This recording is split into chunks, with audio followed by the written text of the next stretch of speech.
Hello, this is Austin Meyer, and I'm going to be delivering my final speech for this oral communication class. And I just want to start by telling you what I will be talking about in this speech. I will start by speaking about the speeches that we delivered earlier and throughout the weeks in this class, the informative speech, the demonstrative speech, the persuasive speech, and I will also talk about what biblical principles were relevant in these speeches and throughout my life so far, and the things that have impacted me that have helped me when speaking. And another thing is, I'll talk about how they are impacting me from now on throughout my life, and how they're going to help me when I have kids, when I have for when family members, just how these biblical principles are going to help me out and what I need to remember while I am speaking to them or giving any kind of public speeches in the near future or far future. So I will start by talking about the informative speech and what went well with this speech. This is the speech where I talked about Tim Duncan and his decision on retirement. Um, I think what went well with this speech was I felt like I was pretty organized in how I wanted it set up. I had a PowerPoint set up on to my right. I was pretty level with the screen, and my speech was written out in my outline. And I felt like I knew it or was going to remember it going into it, and I felt like I spoke loud and clear as well. But some of the things that might have went wrong were that the PowerPoint to my right, it didn't show up very well on the camera. Because it was on a TV, I think that was the reason. It was a little too bright. I tried changing the coloring in the PowerPoint, but it was still kind of difficult. Another thing was that I wasn't communicating, I don't think, with my audience member that was helping videotape my speech enough. I think we had a little bit miscommunication to when I was going to end my speech and when I wanted to have her do certain things. My wife being Chetsia. So, well, that was the difficult part, and with most of these speeches, the difficult part, the most difficult part was trying to videotape them the very first time, just like this one, and turn it in, just submit it. Because I know when I was reading the syllabus or the information for when we started this class, it said we want to shoot the video try your best to shoot the video the very first time, and then turn it in, because that's how we're going to learn. And I think that was one of the hardest parts because I wanted to reattempt it and shoot the video again many times, but I did my best to try to do it the first time. So now I'll move on to my demonstrative speech, and that was when I made the newlywed French toast. And so, in what areas I think I improved to this demonstrative speech from the informative speech would be that I think I was more confident in the way I was speaking. I I don't think I stuttered as much. I think one of the reasons for that, I think, was because I was doing something the entire time. I was putting all the ingredients together, picking up things, mixing things. So it kind of got my mind off of talking as much or thinking about messing up in my speech, and so that helped a lot. I think the lighting was even better in there, and I also had everything I needed there, and I had my audience member, my wife, videotape, and well, I'm sorry, she did not videotape in that one, so I had to videotape it myself because she was gone. But the things that I still needed to practice from that speech, I believe would be looking at the camera more when I am giving a demonstrative speech. The I felt like when I was making the French toast in that speech, it was me doing a lot of things on the stove and beside the stove, and I don't feel like I paid enough attention to looking at straight at the camera. When I looked back at it, I felt like I was looking down quite a bit. So that was definitely something I needed to practice.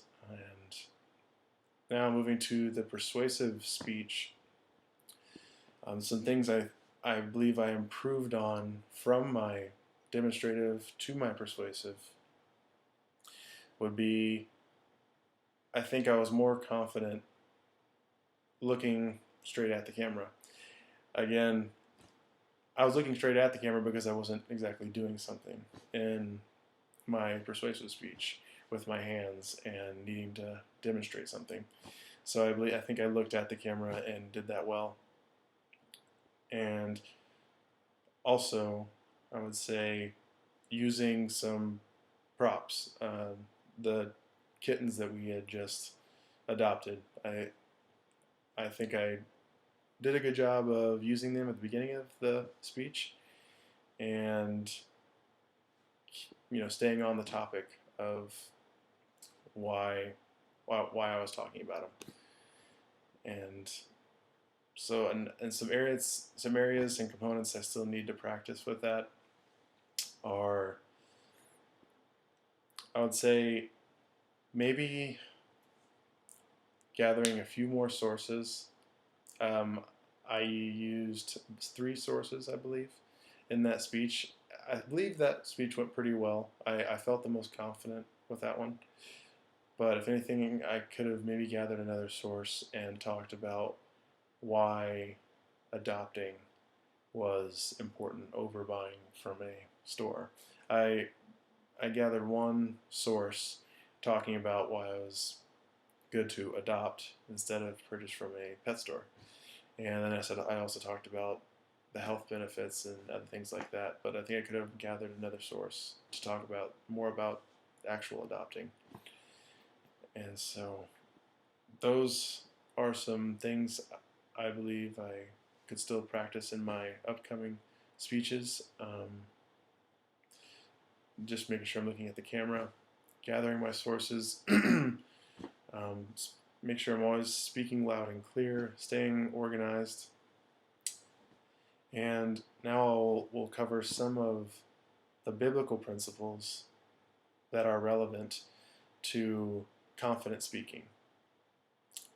I myself went and looked at Colossians chapter 4, verse 6.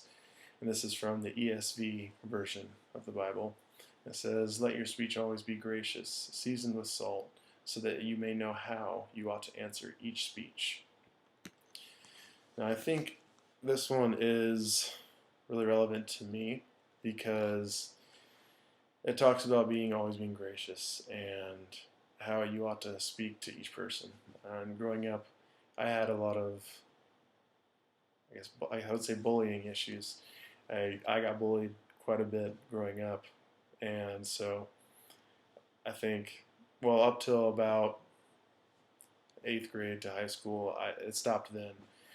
But definitely elementary school, middle school, it got pretty bad. But so in this, it kind of came naturally because this verse kind of came naturally to me because I saw how people would speak to me, and I hated it. So I didn't want to speak to people the way that the bullies would speak to me. And so always being gracious in my speech with others was an everyday thing because I knew how it felt to be spoken to in a mean manner. So that's definitely relevant for biblical principles in my speech in everyday life. Another one that caught my eye was 1 Corinthians chapter 14, verse 9. And it says, "So with yourselves, if with your tongue you utter speech that is not intelligible, how will anyone know what is said? For you will be speaking into the air." This is definitely important for anybody speaking. You need to know what you're talking about in order to give us an informative speech. And mostly, I mean, most speeches, you're going to want to know what you're talking about and have some research or facts to back it up to support you. So that's definitely important. I found that in all the speeches that we went through during this class. And so that's very important to me. And then I'm going to move on to how I plan to use what I've learned in this class in my personal and professional life. I will definitely, before I really had, I would say, no experience with public speaking growing up at all until I got in the Air Force. And so that was a big wake-up call when I got into the Air Force. And I had to speak in front of a whole fire department, as I talked about before with my safety briefings and other things like that. So using the information I got in here, I've already used them in safety briefings and in classes we have. I want to stay organized. That's one of the biggest things. Have an outline prepared, if not, a very well developed outline, a very organized one, at least just have something written down. And to know, because I think when you write something down, it helps you remember it just by writing it down. A simple sentence, a simple few keywords.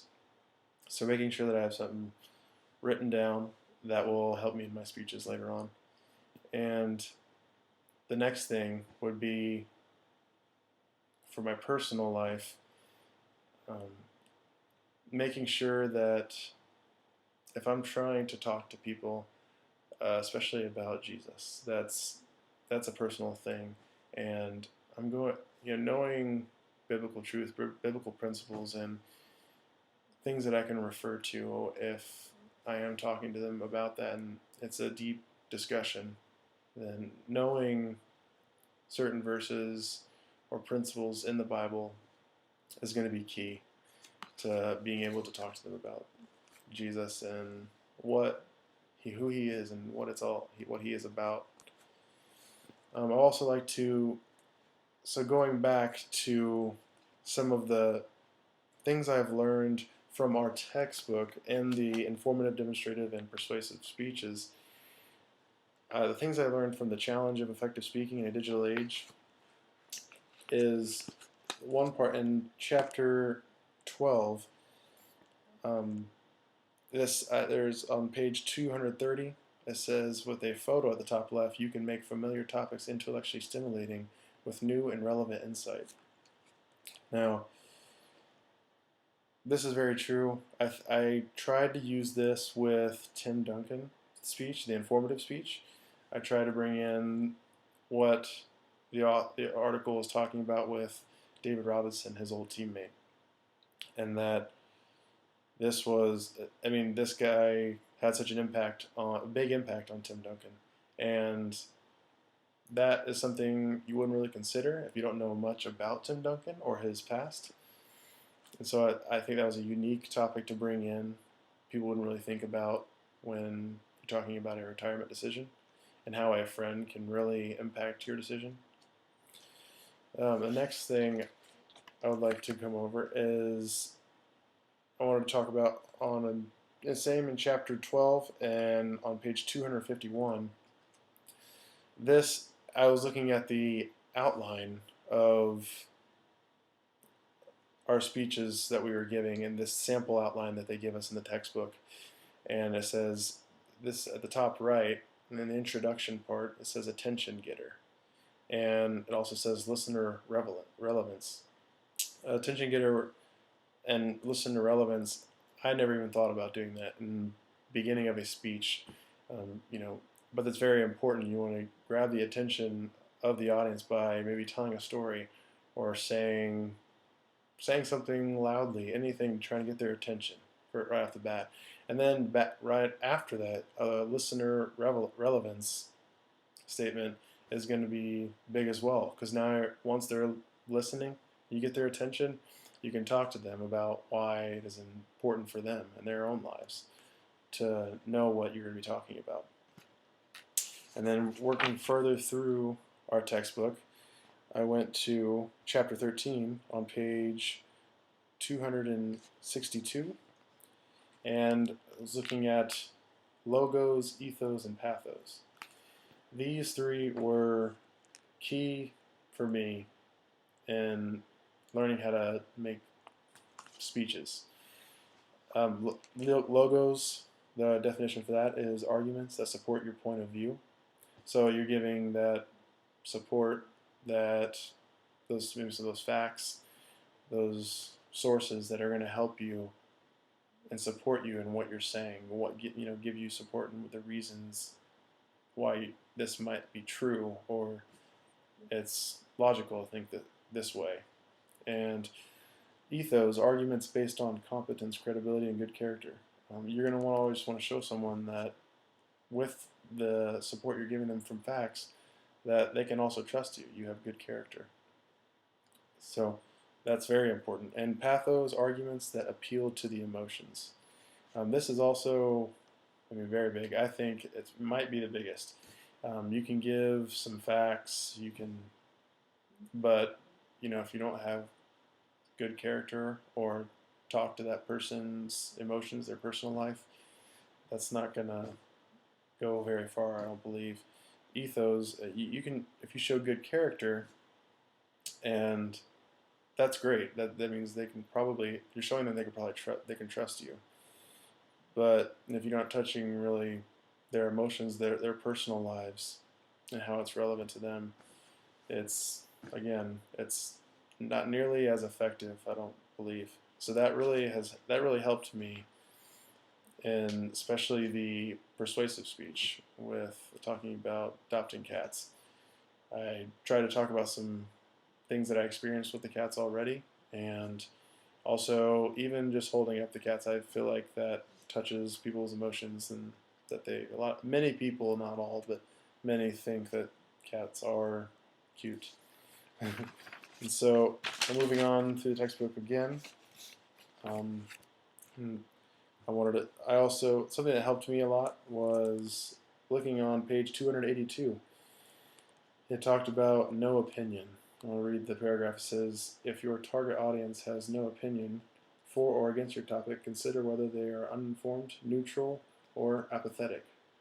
So, if you're going into a speech, I think one of the best things to do is just consider that they are uninformed, that they don't know much about what you're talking about at all. So then you can clearly explain everything you need to when you're talking to an audience and trying to persuade them or demonstrate something or just inform them.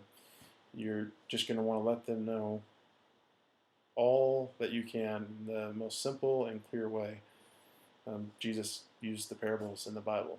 It's simple and for the simple-minded.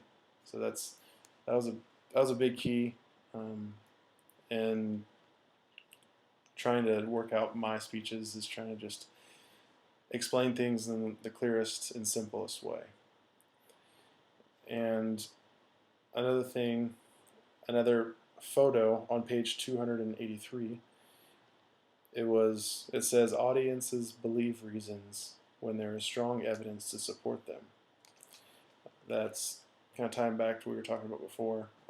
Just having reasons and strong evidence, having facts, bringing in those sources. Again, kind of going back to the persuasive speech with the three sources I brought up with adopting cats and how they're good for your health. All these things probably helped you believe that the studies show that these things were true, and that other people have researched it, have studied it, have looked into this. And that helps a lot more than me just saying, hey, you need to adopt a cat because they're good for you and they're cute, and that's all. So that's having reasons and facts and support behind everything is going to definitely help get your point across. So these are the things that I wanted to share with you from the textbook that helped me a lot throughout this class. Thank you for listening, and have a good night.